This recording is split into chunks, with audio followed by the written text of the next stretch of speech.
ராம் நாராயண் ராம். இந்த உலக இயற்கைக்கு ஒரு விதி இருக்கிறது. படைக்க இருக்கும்போது அதற்கான ஒரு விதி மற்றும் ஒரு நோக்கமும் இருக்கிறது. இந்த பூமி ஏன் இருக்கிறது? இக்கும் காரணம் என்ன? நம்முடைய புருவங்களிலிருந்து ஒவ்வொரு விஷயமும் இந்த போலவே உருவாக்கப்படவில்லை. அதன் உருவாக்க விதி மிகவும் அழகானது. பாபா செல்கிறார், அவருக்கு பிறகு இன்னொருவர் செல்கிறார். ஆனால் ஏன்? இதற்கான தீர்வு எங்கே? தீர்வு எங்கே இருக்கிறது என்றால், அங்கு சென்றால் எல்லாவற்றுக்கும் தீர்வு கிடைக்கும். அங்கு ஒரு கணத்தின் சந்தோஷம் கூட சேமிக்கப்படுகிறது.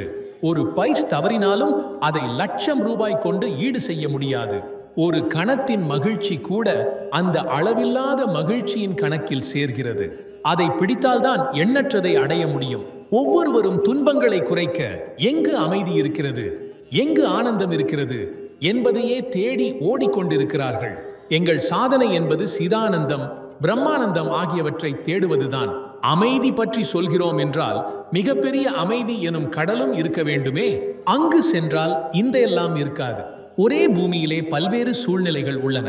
நீங்கள் காணும் இயற்கையின் காட்சி ஒரு பக்கத்தில் நீர்வீழ்ச்சி, மறுபுறம் வறண்ட பாலைவனம். இதே பூமிதான், ஆனால் பல இடங்களில் பலவிதமான ரூபங்களில் அவள் தன்னை வெளிப்படுத்தி இருக்கிறாள்.